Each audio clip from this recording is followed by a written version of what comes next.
ત્યારે હું વિનમ્રતાપૂર્વક આમંત્રણ આપું છું માનનીય નાયબ મુખ્યમંત્રી શ્રી હર્ષભાઈ સંઘવીને કે તેઓ પોતાના પ્રેરણાદાયી વિચારો અને માર્ગદર્શનથી આપણને ધન્ય કરશે।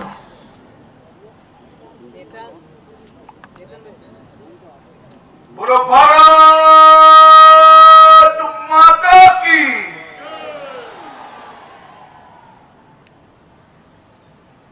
આજે 77મા પ્રજાસત્તાક પર્વના આ પાવન અવસરે આપ સૌને હાર્દિક શુભકામનાઓ પાઠવું છું।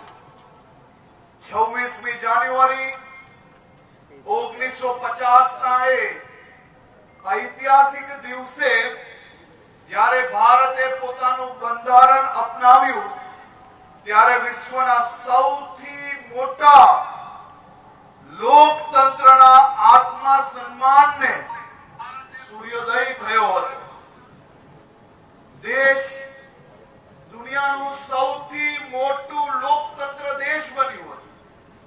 આજે આપણે એ જ આત્મસન્માન અને ગૌરવ સાથે અહીં એકત્રિત થયા છીએ।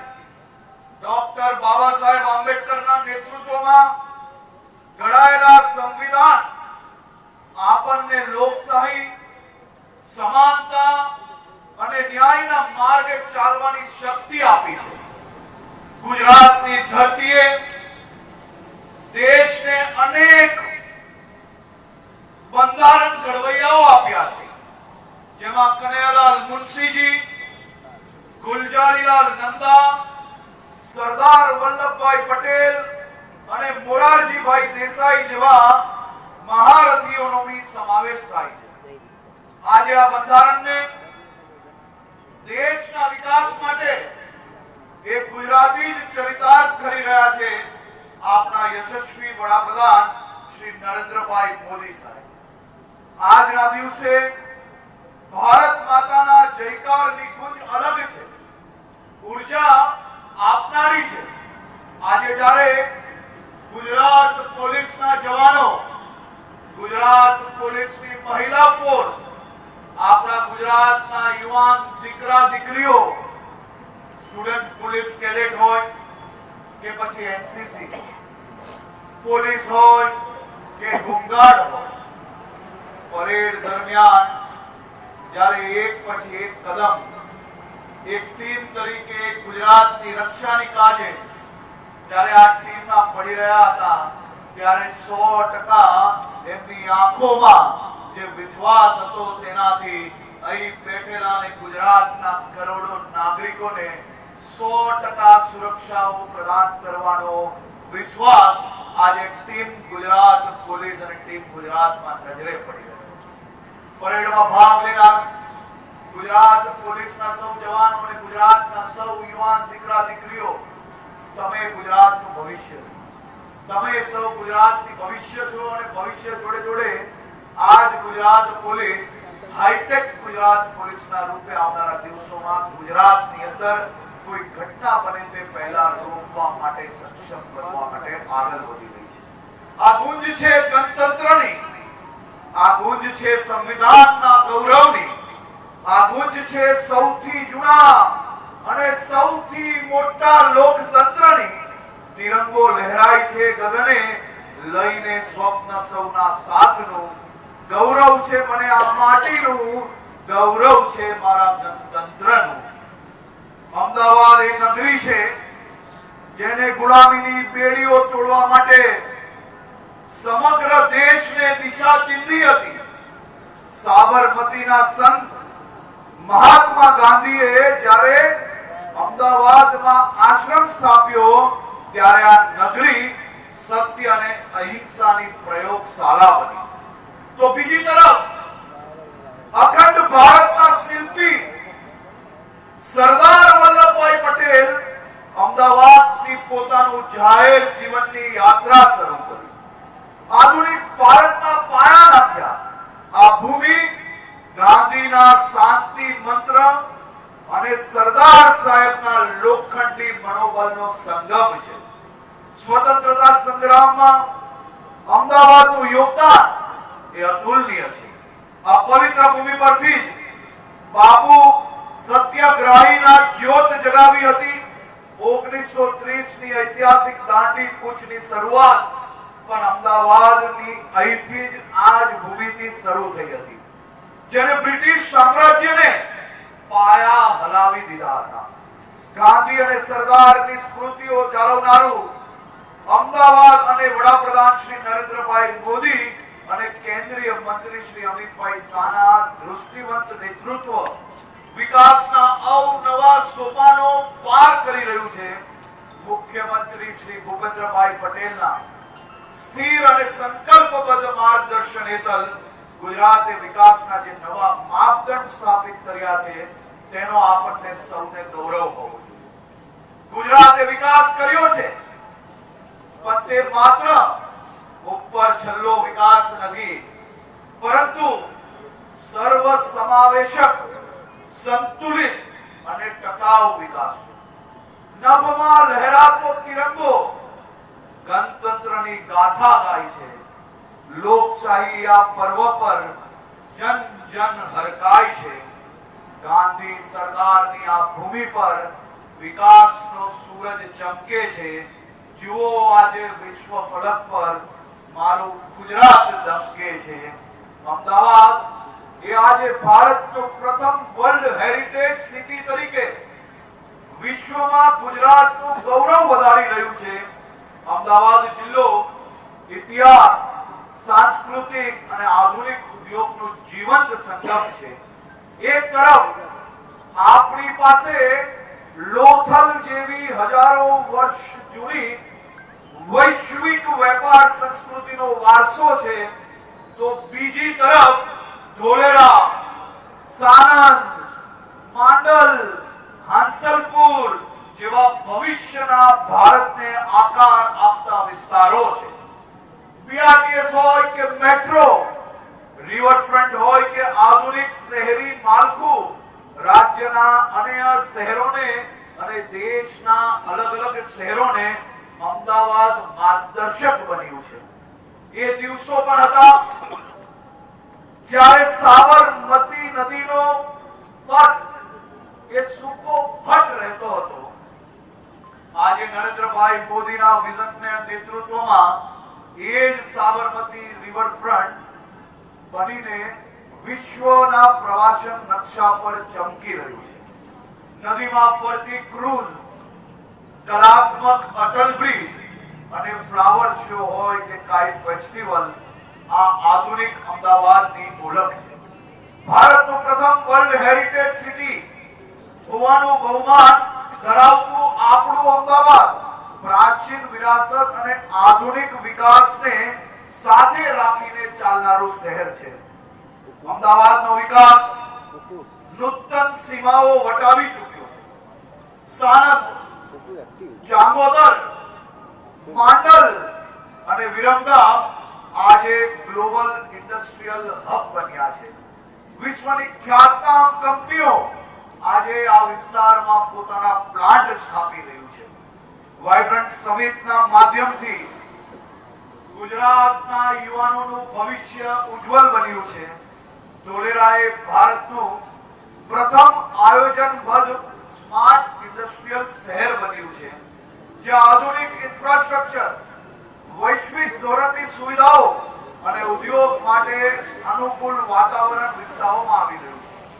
ખંભાતની ખાડીઓ ઉપર આકાર પામી રહેલું આ શહેર વિશ્વનું સૌથી મોટું અને સ્માર્ટ ઇન્ડસ્ટ્રીયલ હબ બનવા જઈ રહ્યું છે. ધોલેરા એ માત્ર ઉદ્યોગો માટે નથી, પણ તે માનવ કેન્દ્રિત અને ટેકનોલોજી આધારિત ફ્યુચર સિટી છે, જેની માંગ દુનિયાભરમાં વધી રહી છે. જે સાણંદ પહેલા બંજર જમીનો માટે જાણીતું હતું, તે સાણંદ આજે વડાપ્રધાન શ્રીના વિઝનથી દેશ અને દુનિયાનું સેમિકન્ડક્ટર હબ બનવા જઈ રહ્યું છે.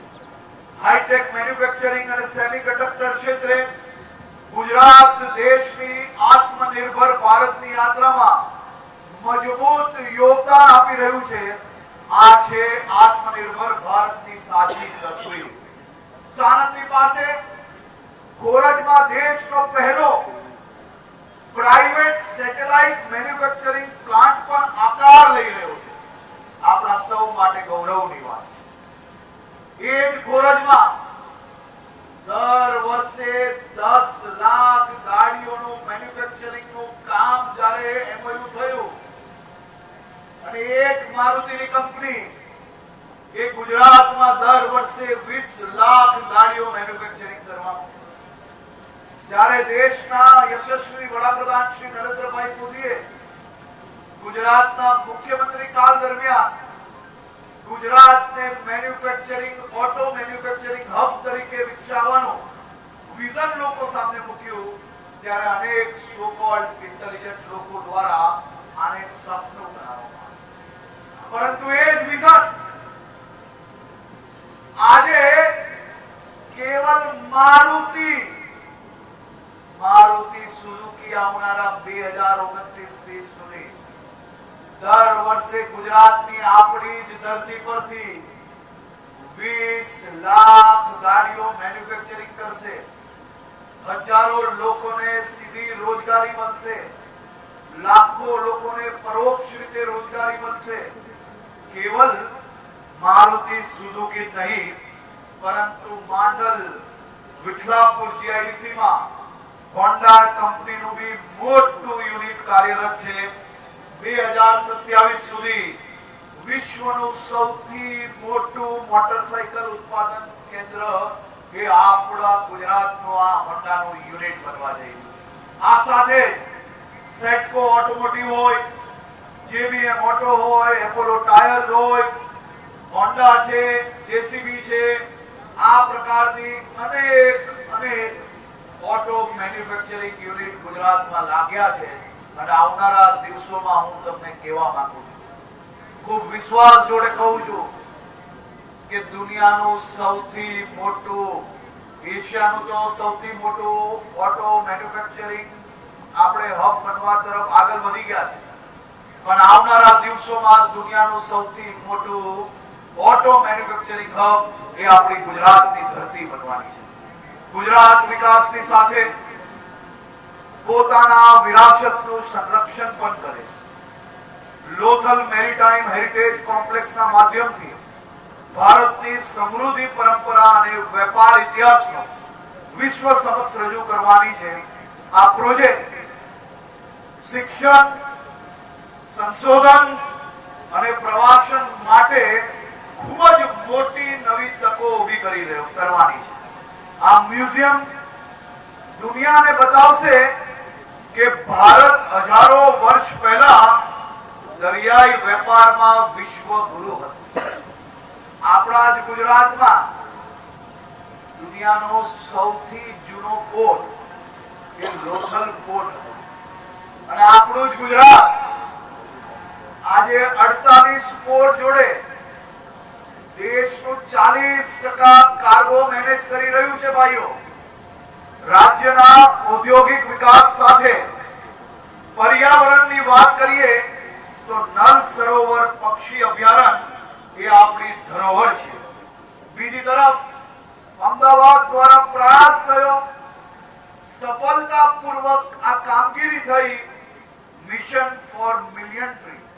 આ અભિયાન અંતર્ગત શહેરના ગ્રીન કવર વધારવા માટે લાખો વૃક્ષારોપણની યોજના અમલમાં મુકાઈ અને અમદાવાદના સૌ નગરજનોએ આ યોજનાને આગળ વધારી છે. તે બદલ અમદાવાદને હું અભિનંદન આપું છું.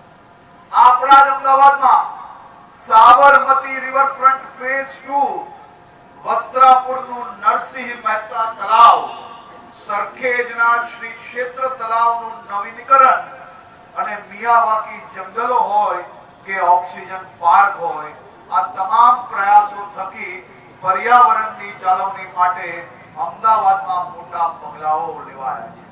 આદરણીય અમિતભાઈ શાહના માર્ગદર્શનમાં આ તમામ વિકાસ કાર્યો આદરણીય મુખ્યમંત્રી શ્રીના નેતૃત્વમાં અમદાવાદ શહેર સુખાકારીમાં અભિવૃદ્ધિ કરી રહ્યા છે.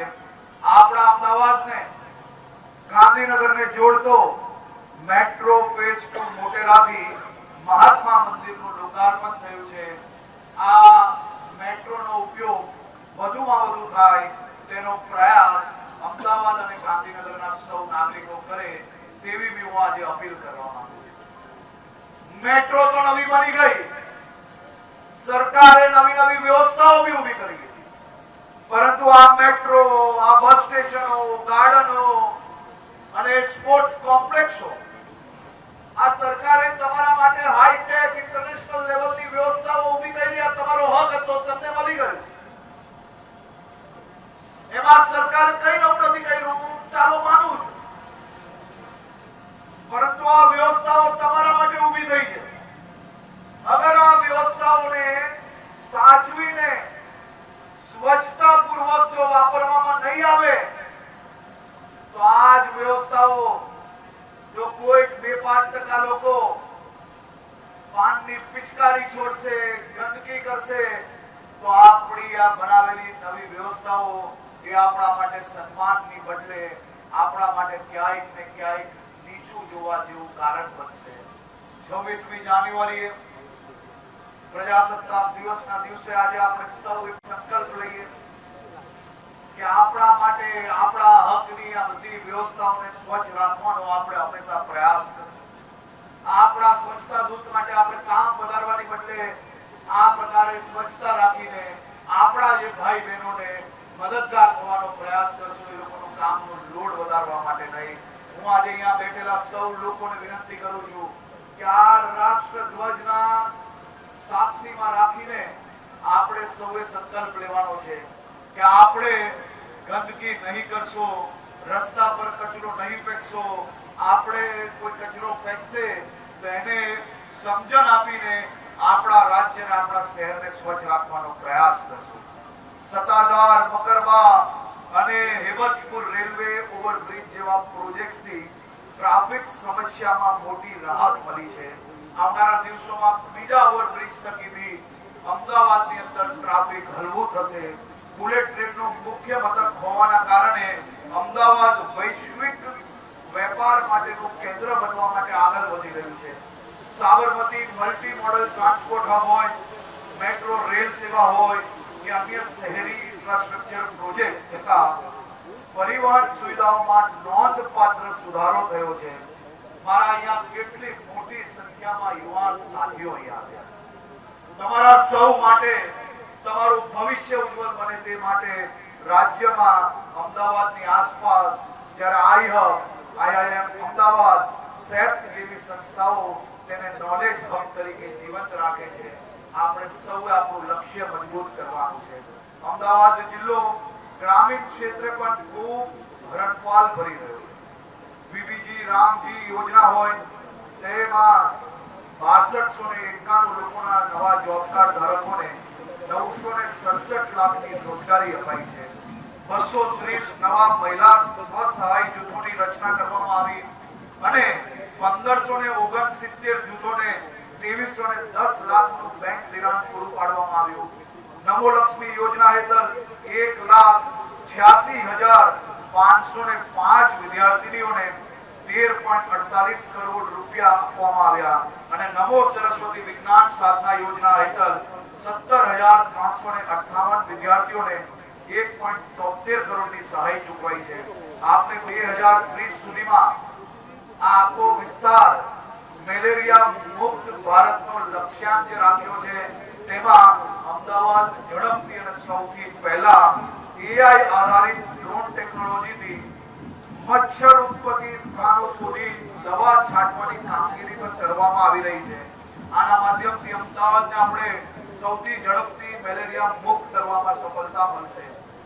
આ જ ટેકનોલોજીના આધારે જીઆઈડીસી વિસ્તારોમાં આ ટેકનોલોજીનો ઉપયોગ કર્યો તો આજે કેસો નહીવત થયા છે. આ જ ટેકનોલોજીને અમદાવાદમાં, આખા અમદાવાદમાં વિકસાવવામાં આવશે. આખા અમદાવાદને આનો લાભ મળે તે દિશામાં આપણે આગળ વધી રહ્યા છીએ. મારા યુવાન સાથીઓ, અમદાવાદ હવે સ્પોર્ટ્સ સિટી ઓફ ઇન્ડિયા બની રહ્યું. તમારા સૌના સપનાઓ સાકાર થાય તે માટે મુખ્યમંત્રી શ્રી ભૂપેન્દ્રભાઈ પટેલના માર્ગદર્શનમાં રમતગમત વિભાગ દ્વારા મહાનગરપાલિકા દ્વારા આ કેન્દ્ર સરકારના સહયોગથી સરદાર પટેલ સ્પોર્ટ્સ એન્ક્લેવ શહેરને ઓલિમ્પિક્સ જેવી વૈશ્વિક ઇવેન્ટ્સ માટે તૈયાર કરી રહ્યું છે. થોડા મહિના પહેલા જ આ શહેર માટે રાજ્યના સૌ યુવાનો માટે વીર સાવરકર સ્ટેડિયમ ખાતે એશિયન એક્વેટિક ચેમ્પિયનશિપ જેવી આંતરરાષ્ટ્રીય સ્તરની સ્પર્ધાઓ યોજાઈ. આપણે અમદાવાદના સૌ નાગરિકો તૈયાર છો? 2030માં આપણું આજ શહેર કોમનવેલ્થ નું આયોજન કરવા માટે બધા તૈયાર છો કે નહીં? આજ યુવાનો, આજ નાગરિકોના સહયોગથી અમદાવાદ વિશ્વના મોટા ભાગના દેશના રમતવીરોનું સ્વાગત અમદાવાદમાં કરશે. આ હજારો ખેલાડીઓ આપણા અમદાવાદના, ગુજરાતના, ભારતના મહેમાન બનવાના છે. ત્યારે આપણી જવાબદારી જોડે આપણે સૌ લોકો 2030ની તૈયારીમાં તમે સૌ લોકો સહભાગી થાઓ તેવી બી હું આપ સૌ લોકોને અપીલ કરું છું. ધોલેરાનું ઇન્ફ્રાસ્ટ્રક્ચર બોલે વિકસિત ગુજરાત, વિકસિત ભારત. સાણંદની સેમિકન્ડક્ટર ચિપ્સ બોલે વિકસિત ગુજરાત, વિકસિત ભારત. હાંસલપુરની ગાડીઓ બોલે વિકસિત ગુજરાત, વિકસિત ભારત.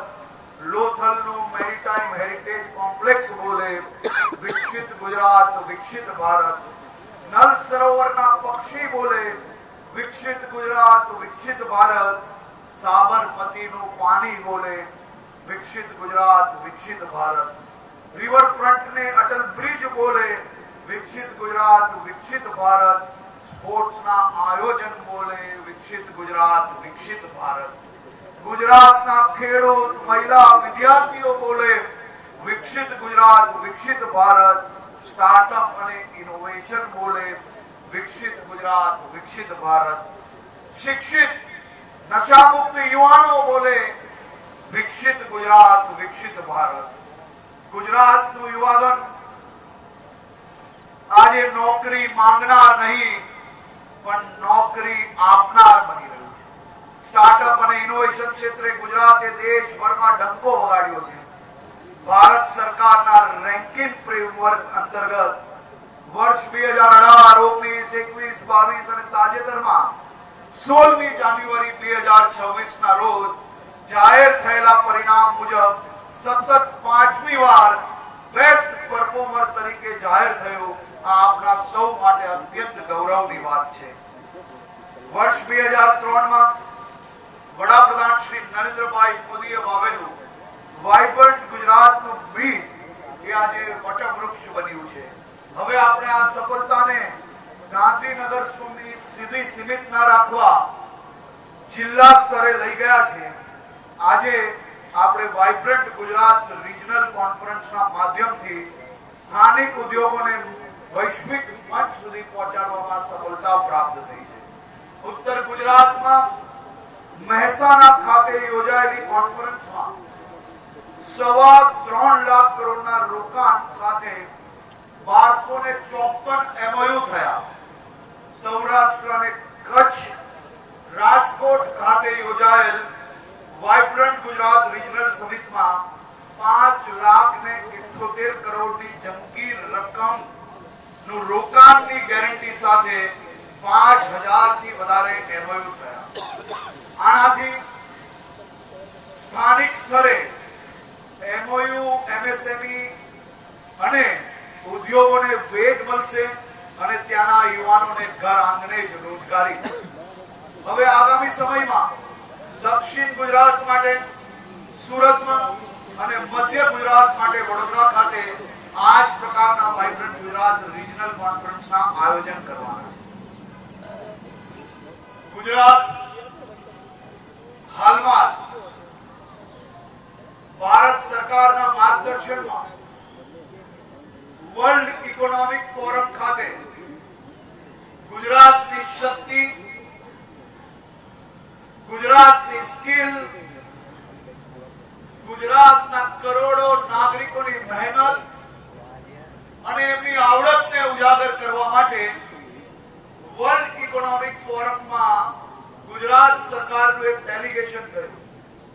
અને આ ડેલિગેશન દ્વારા વિશ્વની ગ્લોબલ ચેમ્પિયન્સ જેવા કે 58 થી વધારે ગ્લોબલ ચેમ્પિયન્સ જોડે ટીમ ગુજરાતની મીટિંગ થઈ અને આ બેઠકોમાં ગુજરાતની અંદર હજી વધુ એગ્રેસિવલી ઇન્ડસ્ટ્રીયલ ઇન્વેસ્ટમેન્ટ લાવવામાં કઈ રીતે સફળતા પ્રાપ્ત થાય તે માટે વહેલી સવારથી મોડી રાત સુધી સંલગ્ન બેઠકો કરવામાં આવી અને મને વિશ્વાસ છે કે આવનારા વાઇબ્રન્ટ ગુજરાતમાં આ બેઠકોને લઈને હજી વધુ ઇન્વેસ્ટમેન્ટ લાવવામાં ખૂબ મોટી સફળતાઓ પ્રાપ્ત થશે. ડિફેન્સ કોરિડોરની વાત હોય કે સેમિકન્ડક્ટરની વાત, ગ્રીન એનર્જીની વાત હોય કે ફ્યુચર ટેકનોલોજીની વાત હોય, વિશ્વની મોટી ટેકનોલોજીની વાત હોય કે ડેટા સેન્ટરની વાત હોય, જીસીસીની વાત હોય કે ગિફ્ટ સિટીની વાત હોય, ગિફ્ટ સિટીની વાત હોય કે ધોલેરાની વાત હોય કે સાણંદની વાત હોય, આ તમામ ક્ષેત્રમાં ગુજરાતનો ડંકો વૈશ્વિક સ્તરે ખૂબ ગુંજી રહ્યો છે. આ વર્ષે ગુજરાત દેશનું જે મેન્યુફેક્ચરિંગ થાય તેમાં 18% હિસ્સો એ આપણા ગુજરાતનો. મેન્યુફેક્ચરિંગ ક્ષેત્રથી જે ડોલરો એક્સપોર્ટમાંથી આવતા હોય એમાં દર ત્રીજા ડોલરે $1 હિસ્સો એ ગુજરાતની મહેનતનો છે. આપણું ગુજરાત દેશની જીડીપીમાં આપણો હિસ્સો 8.3% છે. ભારતની એવરેજ ઇન્કમ જો ₹1 હોય તો આપણા ગુજરાતની પર પર્સન આપણી જે છે એ 1.60 છે. ગુજરાત તમામ દિશાએ ખૂબ સારું કામગીરી કરી રહી છે અને આવનારા દિવસોમાં હજી બી વધુ મજબૂતાઈથી કામગીરી થશે. તાજેતરમાં જ આપણા ગુજરાત, આપણા અમદાવાદના મહેમાન જર્મન ચાન્સેલર બન્યા. હું દેશના યશસ્વી વડાપ્રધાન શ્રી નરેન્દ્રભાઈ મોદીનો આભાર માનું છું. એમને ગુજરાતની ધરતી પર આ સાબરમતી આશ્રમમાં અનેક દેશના વડાઓને લાવ્યા અને આ વર્ષે તો ગુજરાતની ધરતી પરથી એક નવો ઇતિહાસ બન્યો. આપણો પતંગ ઉત્સવ એ માત્ર દેશ સુધી સીમિત જ નહીં, દેશના યશસ્વી વડાપ્રધાન અને જર્મન ચાન્સેલરે પતંગ ઉત્સવમાં ભાગ લઈને આપણા પતંગ ઉત્સવને દુનિયા સુધી પહોંચાડ્યો. આ વર્ષે પ્રવાસન ક્ષેત્રે બી ગુજરાતની સફળતા અદ્ભુત રહી છે. વર્ષ 2025 ના નવેમ્બર માસ સુધીમાં 19.91 કરોડ પ્રવાસીઓ ગુજરાતની મુલાકાત લીધી છે. રાજ્ય સરકારે 2026 ને પ્રવાસન વર્ષ તરીકે ઉજવવાનું નક્કી કર્યું છે. આપણા સૌનું આસ્થાનું કેન્દ્ર અંબાજી ખાતે 1632 કરોડના ખર્ચે કોરિડોર બની રહ્યો છે. બહુચરાજી મંદિરનું નવીનીકરણનું કામ ચાલુ થઈ ગયું. પાવાગઢ ખાતે બીજી બધી વ્યવસ્થાઓ નવી ઊભી કરવા માટે વ્યવસ્થાઓ કરવામાં આવે છે. ગિરનાર અને દ્વારકાનો પણ સર્વાંગી વિકાસ થઈ રહ્યો છે. રાજ્યની અંદર નવી એરપોર્ટની સ્ટ્રીપ ઝડપથી કઈ રીતે મળે તેની વ્યવસ્થાઓ થઈ રહી છે. ગુજસેલ દ્વારા હેલિપોર્ટ એટલે કે દ્વારકા, અંબાજી, સાપુતારામાં હેલિપોર્ટની વ્યવસ્થાઓ ઊભી કરવામાં આવી રહી છે. એર એમ્બ્યુલન્સ થકી આપણે અનેક લોકોના જીવન બચાવવામાં મદદગાર બની શક્યા છે. પ્રધાનમંત્રી આવાસ યોજનામાં બી આપણે દેશમાં નંબર 1 છે. રાજ્યમાં 7 લાખના લક્ષ્યાંક સામે રાજ્ય સરકાર દ્વારા 9 લાખથી વધુ આવાસો બાંધીને શ્રેષ્ઠ કામગીરી કરી છે. પ્રધાનમંત્રી કિસાન સન્માન નિધિ યોજનામાં બી આપણે ખૂબ સારી કામગીરી કરી છે.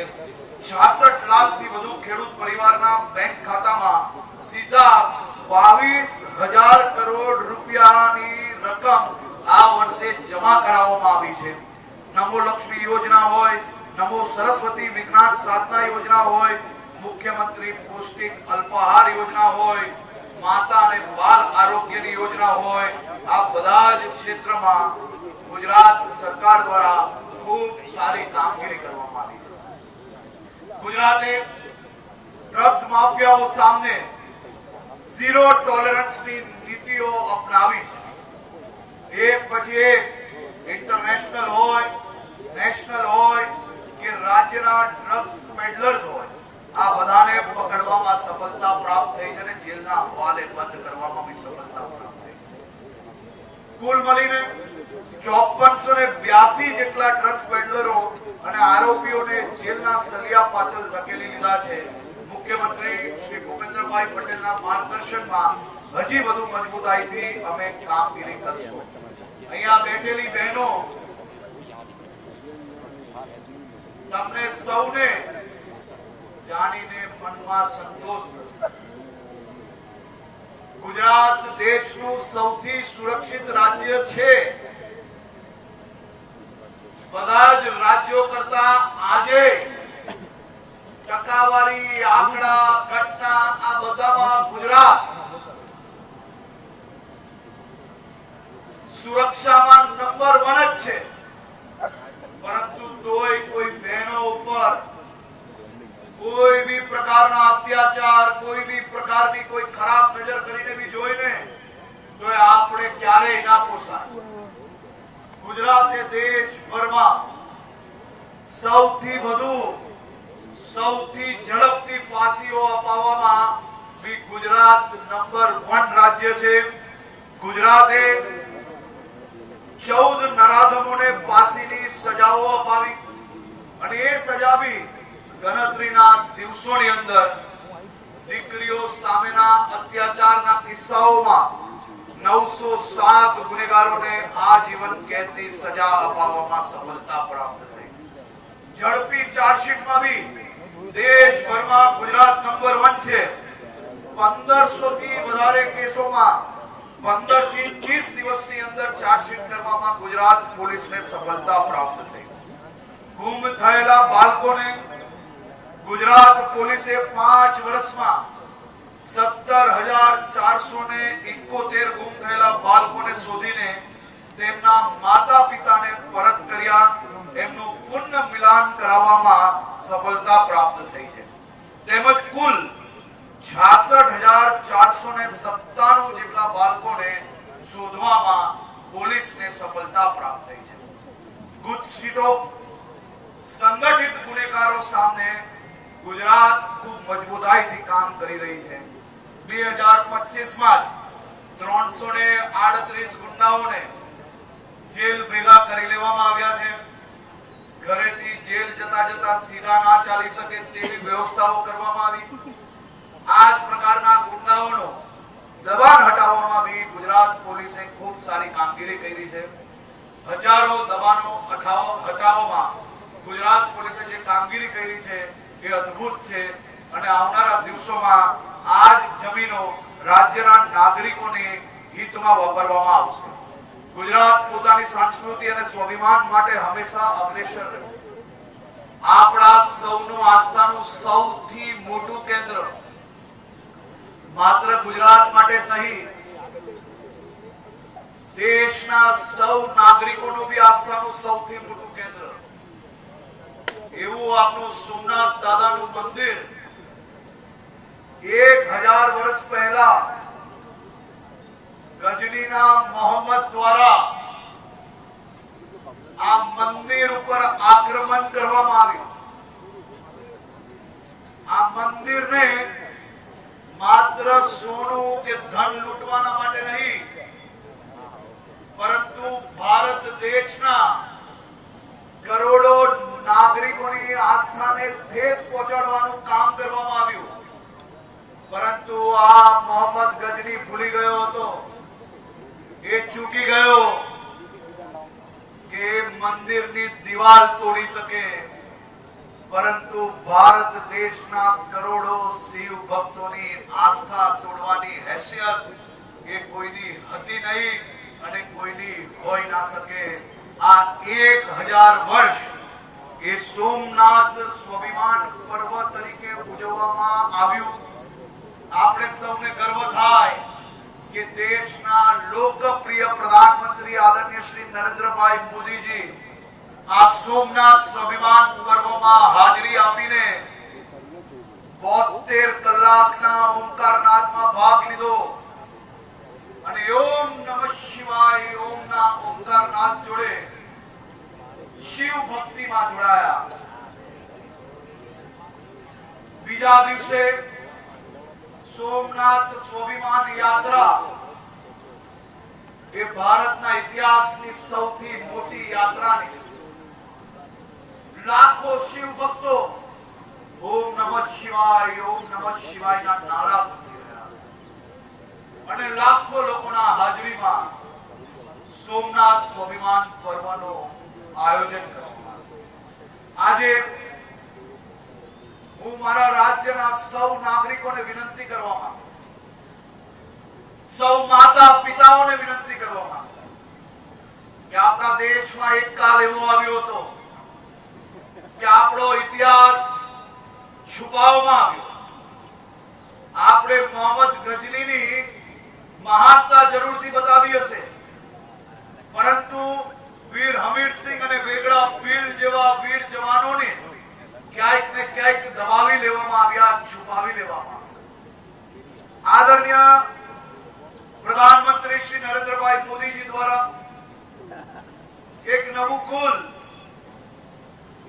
એક નવી દિશાએ આ દેશના વીર જવાનો, આ દેશને એકત્ર રાખવાના અનેક લોકોને સાચી માહિતી દેશના સૌ લોકો સુધી પહોંચે તે માટે પ્રયાસ કરવામાં. આજે મારી આપ સૌને વિનંતી છે કે આપ આપના દીકરા દીકરી જોડે બેસીને ટેકનોલોજીના માધ્યમથી, પુસ્તકોના માધ્યમથી, સોશિયલ મીડિયાના માધ્યમથી આપણી સોમનાથની આસ્થા કેટલી અતૂટ છે, આપણા સોમનાથ પર કેટલી વાર આ પ્રકારે આક્રમણ કરવામાં આવ્યો, આ સૌ લોકો દિવાલો તોડી શક્યા, આપણી આસ્થા ઉપર ક્યારેય ઠેસ નથી પહોંચાડી શક્યા, તેના ઇતિહાસની જાણકારી એ આપ સૌના આવનારી પેઢીને બી હોવું ખૂબ જરૂરી છે. તેથી આપ સૌ લોકો આ 1000 વર્ષ આપણા ગૌરવ ગાથાના, આપણી આસ્થાના 1000 વર્ષ દરમિયાન આપ સૌ લોકો આ વર્ષે સોમનાથ ખાતે પધારો. આપની આવનારી પેઢીને આપણા સોમનાથનો ઇતિહાસ જરૂરથી જણાવો તેવું હું આપ સૌને નિમંત્રણ આપું છું. આપણે અખંડ ભારતના શિલ્પી સરદાર વલ્લભભાઈ પટેલની 150મી જન્મ જયંતિની ઉજવણી કરી રહ્યા છે. હું આદરણીય વડાપ્રધાન શ્રી નરેન્દ્રભાઈ મોદીને આમાં બી આભાર માનું. સરદાર વલ્લભભાઈ પટેલ એ લોખંડી પુરુષ, એમના વિચારો, એમનું માર્ગદર્શન, એમને કરેલા સંઘર્ષથી આજે દેશ એક થઈ રહ્યો છે. આજે આપણો દેશ એક હોય એનું માત્ર ને માત્ર કારણ હોય તો એ સરદાર વલ્લભભાઈ પટેલનો દૂરંદેશી વિચારો. આજે સરદાર વલ્લભભાઈ પટેલની 150મી જન્મ જયંતિની ઉજવણી આદરણીય મોદીજીના વિઝનથી દેશભરમાં થઈ રહી છે. દુનિયાની સૌથી મોટી પ્રતિમા આપણા સરદાર વલ્લભભાઈ પટેલની છે. દુનિયામાં આ પ્રકારની પ્રતિમા દુનિયાભરના લોકો અહીંયા આવી રહ્યા છે. આપણા સરદાર સાહેબે શું કામ કર્યું, કઈ રીતે દેશને એક રાખ્યો, એને જાણવા માટે આવી રહ્યા છે. આપણા સરદાર સાહેબ નહીં હોત તો તમને સૌને વૈષ્ણો દેવી જવું હોત કે રામ મંદિર જવું હોત, ત્યાં જવા માટે આપણે વિઝા લેવા પડતે.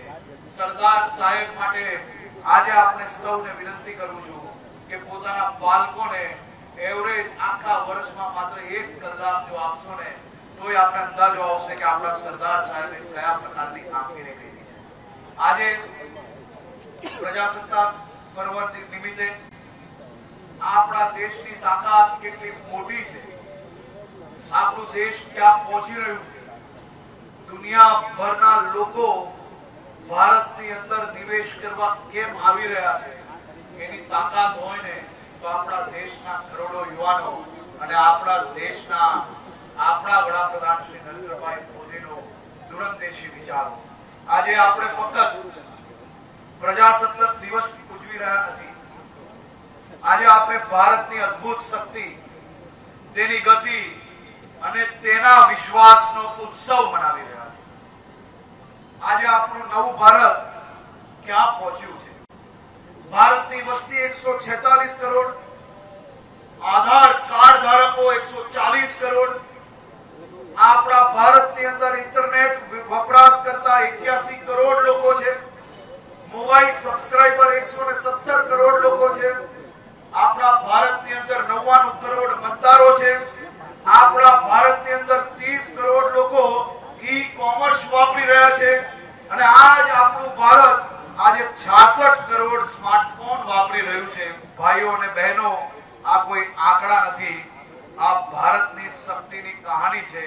આ બતાવે છે કે ભારત ડિજિટલ બની રહ્યું છે, આત્મનિર્ભર બની રહ્યું છે, વિશ્વનું નેતૃત્વ કરવા આગળ વધી રહ્યું છે. આજે આઝાદીના આટલા વર્ષોથી આજ સુધી આપણે $4 ટ્રિલિયન ની ઇકોનોમીએ પહોંચ્યા છે, અને હવે મોદીજીના માર્ગદર્શનમાં આખા દેશની મહેનત જોડે આ 4 ટ્રિલિયન ની ઇકોનોમી એ બુલેટ ટ્રેનની ગતિએ 10 ટ્રિલિયન સુધી પહોંચવા માટે ખૂબ સફળતાપૂર્વક આગળ વધી રહી છે.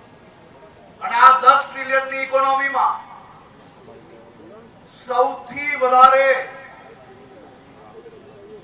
ગુજરાત અને ગુજરાતના નાગરિકો આ સપનું સાકાર કરવા માટે કટિબદ્ધ છે, સંકલ્પબદ્ધ છે, અને આપણે સૌ સાથે મળીને આપણા રાજ્યનો, આપણા દેશને વધુ મજબૂત કરવા માટે આગળ વધીએ તેવી જ શુભકામનાઓ હું આપ સૌ લોકોને ફરી એકવાર પ્રજાસત્તાક દિવસની ખૂબ ખૂબ શુભકામનાઓ આપું છું. આપણે સૌ લોકો પોતપોતાની જગ્યાએ ઉભા થઈને આ દેશના વીર જવાનો જે સીમાઓ ઉપર આપણા સૌની રક્ષા માટે રાત દિવસ પરિવારને છોડીને અનેક લોકોએ પોતાની શહાદત આપી, અને અનેક લોકો ઠંડી હોય કે ગરમી હોય તમને, મને અને આખા દેશને સુરક્ષિત રાખવા માટે જે કામ કરી રહ્યા છે, એવા સૌ મિત્રોને, એવા સૌ જવાનોને, એવા સૌ આપણા ભાઈ બહેનોને, ચાહે સેનાના જવાનો હોય, નેવી હોય, એરફોર્સ હોય, બીએસએફ હોય કે આઈટીબીપી હોય કે ગુજરાત પોલીસ હોય, આ બધાના સન્માનમાં આપણે સૌ લોકો એક સાથે ઉભા થઈશું. બધા પોતપોતાની જગ્યાએ ઉભા થઈને એક સાથે માં ભારતીનો નારો લગાડીને આપણે આપણા જવાનોને અભિનંદન આપશું અને આભાર માનશો. બોલો ભારત માતા કી જય, ભારત માતા કી જય, ભારત માતા કી જય. ખૂબ ખૂબ આભાર. માનનીય